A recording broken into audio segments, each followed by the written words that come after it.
Good morning, students. Today I will teach you question number first in cash book. Last day हमने last chapter में हमने journal को discuss किया था। Journal के बाद फिर हमने जीएसटी को डिस्कस किया। जर्नल में आप जनरल एंट्रीज करते थे, जिसमें ऑल ट्रांजेक्शन्स के लिए, चाहे वो कैश में हो, चाहे वो क्रेडिट में हो, चाहे परचेज हो, सेल्स हो, कैश रिसीव्ड हो, कैश पेड हो, कोई भी ट्रांजेक्शन होता था, हम उसको एक सिंगल जर्नल में उसको शो करते थे, उसको ट्रांजेक्शन्स को राइट करते थे, लिखते थे। बट तब पॉसिबल नहीं होता है जब बिजनेस अगर छोटा है, उसमें जितने भी तरीके के ट्रांजेक्शन्स होते हैं वो एक ही जर्नल में लिखे जा सकते हैं, ये पॉसिबल हो सकता है। लेकिन अगर बिजनेस बड़ा है, जहाँ पर एक लार्ज क्वांटिटी में, ठीक, एक क्वांटिटी में ट्रांजेक्शन्स होते हैं, तो वहाँ पर ये पॉसिबल नहीं हो पाता है कि सारे के सारे ट्रांजेक्शन्स को जर्नल में लिखा जाए, और लिखा जाता है तो ऐसे में बहुत सारी प्रॉब्लम्स फेस करनी पड़ती हैं। थोड़ी सी थ्योरी देखते हैं इसकी। If the size of business is small one, it may be possible to enter each and every transactions in one book only journal. अगर बिजनेस छोटा है तब तो ये पॉसिबल होता है कि सारे ट्रांजेक्शन्स को एक ही बुक्स में लिखा जा सकता है, जो कि क्या है, जर्नल में, जिसमें हमने लिखा है, which is generally knows as the book original entry. Journal original entry का ही एक पार्ट है। But when the size of the business grows and number of transactions become very large, it is no longer possible to record all transactions in one journal. अब अगर business बड़ा है, grow कर रहा है, जहाँ पर ज़्यादा ट्रांजेक्शन्स होते हैं, तो ये पॉसिबल नहीं हो पाता है कि सारे ट्रांजेक्शन्स को जर्नल में लिखा जा सका। As such the journal is subdivided into a number of special journals. तो ऐसी कंडीशन में हम क्या करते हैं, जर्नल को छोटे छोटे पार्ट्स में डिवाइड कर सकते हैं, जिसको हम लोग क्या कहते हैं, स्पेशल जर्नल्स कर सकते हैं। इसके और भी नाम है, जैसे डे बुक्स है, स्पेशल पर्पज बुक्स है, सब्सिडी बुक्स है, बुक्स ऑफ ओरिजिनल एंट्री है। कहने का मतलब केवल इतना है कि जर्नल को छोटे छोटे पार्ट में डिवाइड करके, यानी कि एक अलग ट्रांजेक्शन्स के लिए एक अलग बुक का प्रयोग किया जाता है। यानी कि जर्नल में सारे ट्रांजेक्शन्स को ना लिख करके हम छोटे छोटे पार्ट्स में अलग अलग ट्रांजेक्शन्स के नाम से अलग अलग बुक्स बना लेते हैं, ताकि ईजिली तरीके से हम सारे ट्रांजेक्शन्स को रिकॉर्ड कर सकें। ठीक, इसमें आपकी पहली आती है, वो बुक है आपकी कैश बुक। कैश बुक के बारे में मैंने बताया था। इसमें ट्रांजेक्शन्स को हम रिकॉर्ड करते हैं।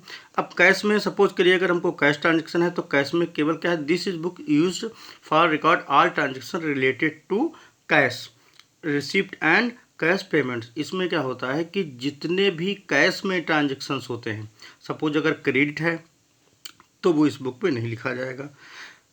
अगर अदर कोई है कैश के अलावा, तो वो भी इसमें नहीं लिखा गया। केवल जो कैश ट्रांजेक्शन्स होते हैं, जिसमें कैश या तो आया हो, रिसीव्ड हुआ हो, या कैश पेमेंट्स हुआ हो, ऐसे ट्रांजेक्शन्स को हम कहाँ लिखते हैं, कैश बुक में लिखते हैं। All banking transaction related to the receipt and payments are also recorded in this book. तो ये सारे के सारे ट्रांजेक्शन्स जो हैं वो इस बुक में रिकॉर्ड किए जाते हैं।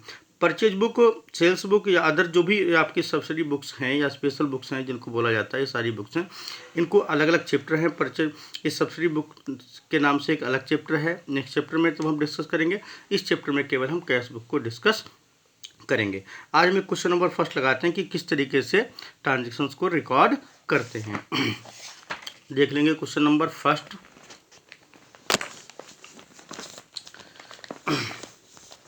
देखिए,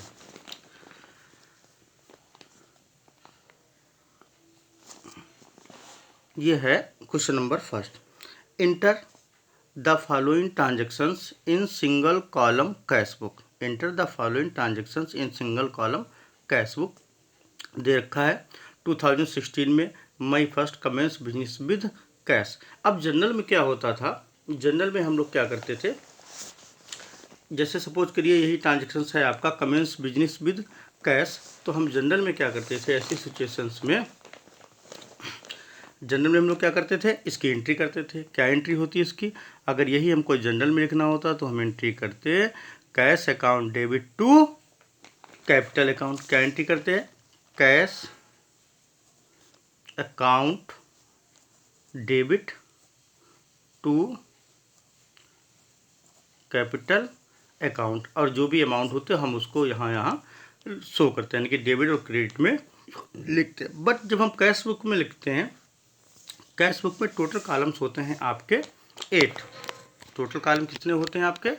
8 कॉलम्स होते हैं, जिसमें आपका पहला कॉलम है डेट का, दूसरा पार्टिकुलर का, फिर वाउचर नंबर। इसमें वो वाउचर नंबर लिखा जाता है जो बेस होता है ट्रांजैक्शन का, जिसके बेस पर हम ट्रांजैक्शंस को लिखते हैं। वाउचर नंबर को हम ऑलरेडी डिस्कस कर चुके हैं पिछले वाले चैप्टर में। फिर एलएफ के बारे में आप जानते हैं, लेजर फोलियो, इसमें वो पेज नंबर लिखा जाता है। अमाउंट, फिर डेट, पार्टिकुलर, वही सेम कॉलम है। तो ये जो 5 कॉलम है डेट, सॉरी 5 कॉलम्स जो डेट से पहले हैं 1 2 3 4 5, ये आपके डेबिट के होते हैं। और ये क्रेडिट वाले कॉलम है 5 कॉलम, ये क्रेडिट के होते हैं, यानी कि डेट से पहले के 5 डेबिट और डेट के बाद के 5 जो हैं वो क्रेडिट। अब हम करते क्या हैं इसमें कि सपोज करिए जैसे यही ट्रांजेक्शन हुआ पहला हमारा, कैश अकाउंट डेबिट है टू कैपिटल अकाउंट। इसमें कैश बुक में रिकॉर्ड करने का एक नियम होता है कि हम कैश, सपोज करिए हम कैश बुक यहाँ पर हम बना रहे हैं, कैश बुक को हम प्रिपेयर कर रहे हैं, तो हमको कैश पे फोकस करना है। कैश को क्या किया गया है? डेबिट किया गया है, ठीक। तो हम डेबिट में तो लिखते हैं, एक चीज़ हमेशा ध्यान रखेंगे, सिंगल कॉलम कैश बुक है ये, इसके टाइप्स हम आपको कल डिस्कस करेंगे। डेबिट कैश को क्या किया गया था? डेबिट किया गया था, तो हम डेबिट में तो शो करते हैं, लेकिन ठीक उसका अपोजिट वाला लिखते हैं। एक रूल होता है कि जिस अकाउंट को या हम जिस भी ट्रांजेक्शन्स को बनाते हैं, जिस ट्रांजेक्शन से रिलेटिव अकाउंट बनाते हैं, उसमें उस अकाउंट का नाम शो नहीं किया जाता है। तो कैश हम बुक बना रहे हैं तो कैश बुक में कैश वर्ड नहीं आएगा, इसमें ठीक इसके अपोजिट वाले आते हैं। तो पहला जैसा है cash account debit to capital, तो कैश डेबिट है तो हम डेबिट में ही लिखेंगे, ये डेबिट है, लेकिन क्या लिखेंगे? ठीक इसका अपोजिट वाला टू कैपिटल अकाउंट, वही 2016 मई 1 में टू कैपिटल अकाउंट। और जो अमाउंट है आपकी 25,000, वो 25,000 हम अमाउंट डेबिट में शो कर देंगे। नेक्स्ट देखेंगे, नेक्स्ट आपको दे रखा है वाट गुड्स फॉर कैश। अब वाट गुड्स फॉर कैश, अब आपको जनरल एंट्रीज की आनी चाहिए कि वाट गुड्स फॉर कैश की जनरल एंट्री क्या होगी। जब हम गुड्स को परचेस करते हैं, हमने पहले भी आपको बताया था स्टूडेंट्स कि जब भी गुड्स को परचेस किया जाएगा तो परचेस को हम डेबिट करेंगे। फिर ये देखना पड़ता है कि गुड्स अगर कैश में परचेस किया है तो टू कैश करते हैं, अगर क्रेडिट में परचेस किया है तो जिससे भी हमने परचेस किया होता है उसके नाम को हम क्रेडिट करते हैं। तो यहाँ पर सीधा दे रखा है वाट गुड्स फॉर कैश, कैश में है, जब तक कैश वर्ड कर दे रखा है तो इट मीन्स ये कैश में ही परचेस किया गया है। तो हम यहाँ पर क्या हो जाएगा, कितने रुपए का है ये? 10,000 रुपीज़ का। तो अब एंट्री क्या होगी? Purchase account debit to cash. अब अगर हम सेकेंड एंट्री को करें यहाँ पर सपोज करिए तो क्या हो जाएगा? Purchase account debit to cash. आपको फोकस कहाँ करना है? कैश के ऊपर। अब इसमें कैश क्या है? ये क्रेडिट है, देख रहे हैं आप। तब हम क्या करेंगे? क्रेडिट में लिखेंगे, लेकिन इसका ठीक अपोजिट क्या हो जाएगा? परचेज। तो लिखेंगे क्रेडिट में ही और लिखेंगे क्या हम? बाई परचेज अकाउंट, यानी कि जिस एंट्री आपको अपनी करनी है, चाहे अलग करके देख लें, चाहे अपने अगर आपको आती हैं तो आप जैसे ही ट्रांजेक्शन्स को पढ़ेंगे वैसे एंट्री आपके मन में आ जाएगी। और फिर आपको देखना है कि कैश डेबिट है या कैश क्रेडिट है, उसी के अकॉर्डिंग हम चलते हैं। तो कैश इसमें हमारा क्रेडिट था तो हम क्रेडिट में लिखेंगे, मई 3 में बाई परचेज अकाउंट 10,000, जो अमाउंट है वो क्रेडिट में डाल देंगे। सेम नेक्स्ट ट्रांजेक्शन्स देखते हैं। Pad carriage. अब कैरिज मीन्स होता है क्या? भाड़ा, जिसको किराया बोलते हैं, रेंट, लेकिन ये अलग अलग होते हैं। यहाँ पर कैरिज है, रेंट है, फ्राइट है, ये सब के अलग अलग मीनिंग्स हैं, लेकिन यहाँ पर कैरिज का मीन्स होता है भाड़ा, जो आने और जाने का जो भाड़ा, जो किराया दिया जाता है अकाउंटिंग लैंग्वेज में। गुड्स को जो ढोने का, लाने का, ले जाने का जो एक भाड़ा होता है, उस कैरिज उसको कहते हैं। तो यहाँ पर देख लेंगे पैड कैरिज कितनी है आपकी? 200 रुपीज़ की कैरिज, यानी कि भाड़ा पेड किया गया है। तो कैरिज को पेड करेंगे तो सिंपल सी बात है, क्या अमाउंट एंट्री होगी? Carriage debit to, carriage nominal account है, carriage debit to cash account. Cash credit है तो फिर से वही आ जाएगा by carriage 200। Next sold goods for cash. अब कैश में गुड्स को सोल्ड किया गया है, तो जब हमने आपको बताया कि गुड्स परचेज होता है तो हम क्या करते हैं? परचेज को डेबिट करते हैं, लेकिन अगर गुड्स क्रेडिट होता है, सेल्स होता है, तो हम क्या करते हैं? सेल्स को क्रेडिट करते हैं, यानी कि परचेज डेबिट और सेल्स क्रेडिट। तो यहाँ पर क्या एंट्री हो जाएगी? Cash account debit to sales account. ये जनरल एंट्री आपने जनरल वाले चैप्टर में सीखी हैं, तो ये वहाँ से आपको मालूम होनी चाहिए, नहीं है तो आप फिर से एक बार उसको रिवाइज करिए, उसके बाद ये चैप्टर आप सीख पाएंगे। तो sold goods for cash, cash account debit to sales. अब कैश इसमें डेबिट है, अगर हम इसकी एंट्री करें तो क्या हो जाएगा, कैश अकाउंट डेबिट और टू सेल्स। तो सेल्स है, यहाँ पर कैश क्या है, डेबिट है, सेल्स क्रेडिट है, तो कैश डेबिट है तो डेबिट में लिखेंगे, लेकिन इसका अपोजिट वाला क्या हो जाएगा, टू सेल्स। तो देख लेंगे क्या लिखा है हमने, नहीं 4 में टू सेल्स अकाउंट 6000, डेबिट में हमने क्या लिख दिया, to cash account to sales account 6000, ठीक अपोजिट में, और अमाउंट जो है 6000 की वो हमने लिख दी। नेक्स्ट ट्रांजेक्शन है आपका रिसीव्ड फ्रॉम राम। अब राम से अगर कैश रिसीव्ड होगा तो उसकी एंट्री सिंपल सी है कि cash account debit to Ram, क्योंकि राम जो है वो गिवर है, राम देने वाला है, कैश रिसीव्ड हो रहा है, रिसीव्ड फ्रॉम राम कितना है आपका, ये आपका 1000, तो यहाँ लिख देंगे cash account debit to Ram है, तो कैश डेबिट है तो उसका अपोजिट क्या आ जाएगा, डेबिट में ही लिखेंगे, कैश डेबिट है तो डेबिट में लिखेंगे टू राम, टू राम कितना है 1000। Next paid to Shiv Kumar, यहाँ पर अपोजिट हो जाएगा, शिव कुमार को पैड किया तो बाई शिव कुमार हो जाएगा, क्योंकि कैश क्रेडिट होगा, यानी कि Shiv Kumar debit to cash account, तो कैश क्रेडिट है तो क्या लिखेंगे, by Shiv Kumar, by Shiv Kumar 2600। Next cash sales, फिर से वही है, सेल्स कैश सेल्स है तो cash account debit to sales, फिर से टू सेल्स अकाउंट कर देंगे हम, 8400 जो भी अमाउंट है उसकी वो हम लिख देंगे 8400। Next purchase furniture for cash for office. अब ऑफिस के लिए कैश में फर्नीचर को परचेज किया गया है, तो cash account debit to furniture पर cash account debit, sorry furniture purchase किया गया तो furniture account debit to cash.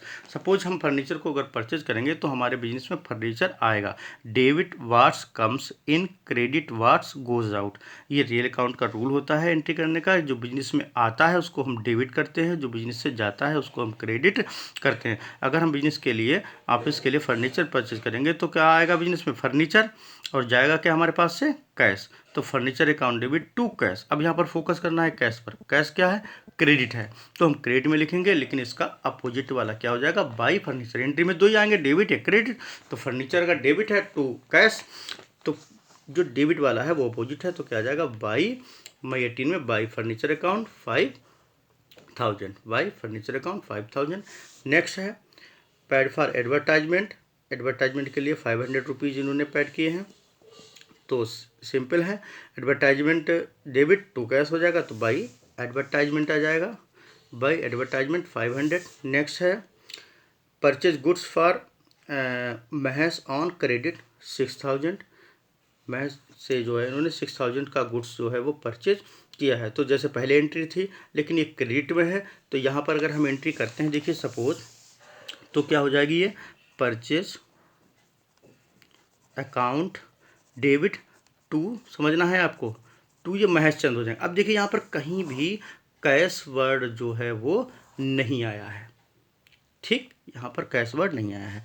बाकी जो हमने जैसे एंट्रियाँ की थी या तो कैश डेबिट हो रहा था या कैश क्रेडिट हो रहा था, लेकिन इसमें चूँकि ये सिंपल से लग रखा है ऑन क्रेडिट है, जो भी हो 6000 का है ऑन क्रेडिट है। अगर क्रेडिट में है तो उसमें कैश नहीं आ रहा, तो इसमें हुआ कि ये कैश बुक में नहीं लिखा जाएगा, क्योंकि हम कैश बुक में केवल उसी को लिखते हैं जिससे या तो उसी ट्रांजेक्शन्स को हम लिखते हैं जिनसे या तो कैश रिसीव्ड हो रहा हो या कैश पेड हो रहा हो, लेकिन यहाँ पर क्रेडिट में है, ना ही कैश रिसीव्ड हो रहा है, ना ही कैश हमारे पास से जा रहा है, ना ही आ रहा है। ये जब एंट्री कहाँ जाएगी, जब हम परचेज बुक नेक्स्ट चैप्टर में डिस्कस करेंगे वहाँ लिखी जाएगी, ठीक है। नेक्स्ट है पैड टू महेश। अब महेश को पैड किया, यहाँ पर देखिए शिव कुमार को पैड था, यहाँ महेश को पैड था, केवल नाम चेंज है, तो क्या एंट्री हो जाएगी, शिव कुमार, यहाँ पर महेश डेबिट हो जाएंगे, और टू कैश तो क्या हो जाएगा, कैश क्रेडिट है तो बाई शिव कुमार अपोजिट वाला, बाई सॉरी महेश है, बाई महेश कितना है 4000 का, 4000 का ये दे रखा है। नेक्स्ट है आपका पैड बेजेस, कितना है 400, तो इसमें बेजेस डेबिट टू कैश हो जाएगा, तो बाई बेजेस हो जाएगा, बाई बेजेस 400, यानी कि ये भी नॉमिनल अकाउंट है, बेजेस पैड किया गया है। Next received for commission 1500, commission को रिसीव्ड किया गया है, देखिए रिसीव्ड है, कैश आ रहा है, तो cash account debit to commission. अब यहाँ पर कैश डेबिट है तो हम डेबिट में लिखेंगे, क्या अपोजिट वाला क्या हो जाएगा, to commission. Next, withdraw for personal use, हमने आपको पहले भी बताया था, अगर कोई गुड्स या कोई कैश अगर पर्सनल यूज के लिए विड्रॉ किया जाता है तो वो क्या होता है, आपका ड्राइंग होता है, और ड्राइंग को हमेशा हम डेबिट करते हैं। तो drawing account debit to cash account, अगर हम इसकी एंट्री करें तो क्या एंट्री हो जाएगी, drawing account debit to cash account. अब यहाँ पर कैश क्रेडिट है, ड्राइंग क्या है, डेबिट है, तो क्या आ जाएगा, बाई ड्राइंग अकाउंट। लिखेंगे हम क्रेडिट में ही, लेकिन क्या लिखेंगे, बाई ड्राइंग अकाउंट 2200, 2200 रुपये का है तो 2200 हमारा आ जाएगा। नेक्स्ट एंड लास्ट है पैड सैलरी 31 मई में कितनी है, 700 है। तो हम जब सैलरी को इसमें पैड कर रहे हैं 700 रुपीज़, तो इसमें सिंपल सी बात है, salary debit to cash account, तो क्या आ जाएगा, बाई सैलरी, क्योंकि सैलरी कैश क्रेडिट है तो क्रेडिट में लिखेंगे, अपोजिट वाला क्या हो जाएगा, बाई सैलरी कितना है, 700।